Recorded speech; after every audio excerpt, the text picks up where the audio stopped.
I'm Joanie Evans and I'm the co-president of the Federation of Gay Games.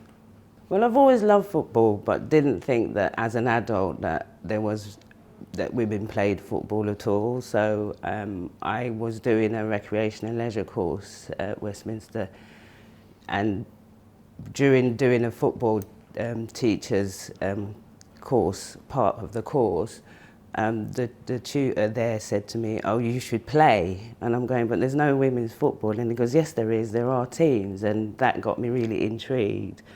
And as I'd just come out, I was talking to some friends of mine, and they told me of a team that was based in Hackney that I was told it was lesbian, but it turned out that it wasn't all lesbian. It was really exciting and that, but obviously the downsides of it was, really cheese. Really, almost no changing rooms or really terrible changing rooms. But, we played the sport because we loved the sport. And through playing for Hackney and for the team coming out as well, it sort of gave me the incentive that I needed to do or wanted to do more. Seeing how things have progressed today, I just sit in awe of what's happening for the women's game at the moment. But still there's a little niggle in the back of my mind about to make sure that all aspects of the game's covered. I still don't see enough diversity in the women's game, which I know that there's a lot of people trying to address that, but it needs to be the forefront, because in terms of that, for me, little girls like me, who would be like me growing up, we're still not seeing ourselves out there on the pitch. The thing is that I think we always thought that any woman that plays a male-dominated sport would be seen as a lesbian, and we just felt that, well, we can only just be who we are. And so we had a meeting to decide how we were going to present ourselves as a team, because we just wanted to be open. We wanted to be our authentic selves. We would get a lot of abuse around our sexuality from not the players that we played against, mostly their supporters, because if we, by chance would win a game, then, the consequence of that would be a lot of abuse from the husbands and the boyfriends and, stuff like that. But there would be some players that would welcome the fact that we were out, because it would be, for them, we were a focal point. But on the other hand, there was other teams that didn't like the fact that we were an out team, because they felt that it would set the women's game back 20 years. But look where we are. There was an opportunity when I found out about the Gay Games to be on the sports committee. I just thought that was great. I can be on the sports committee.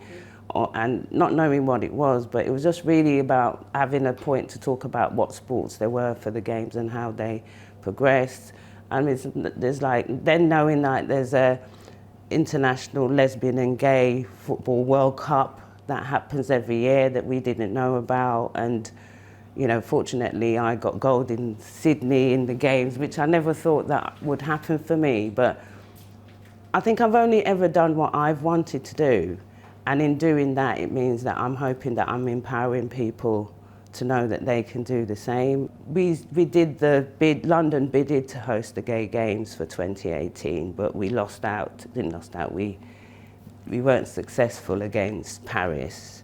And at that time, after we didn't get it, I was approached to take the role of the co-president, which I was a bit taken aback, because I'd always joked about the fact that I would be the first black female co-president of the Federation of Gay Games, and thinking that it would never happen, because at the time, I felt that the organisation was very white male and North American run, and it's not so much now, because I'm the co-president. Now, as a co-president, it feels like I've arrived. I'm where I need to be to have the voice that I've always had, but never really knew what I needed to say. Yeah. So in terms of that, I sort of feel that I'm in the position where all of the things that I've complained about, wanting to change, wanting to speak up about, I'm in that position now to do that. And the more I'm doing it, the more opportunities that sort of come up now, because I've been asked to be a sporting heritage ambassador, so that in itself it means that I am making an impact somewhere. And I also think it's really important not to forget where we've come from, because that will also tell us how far we've got.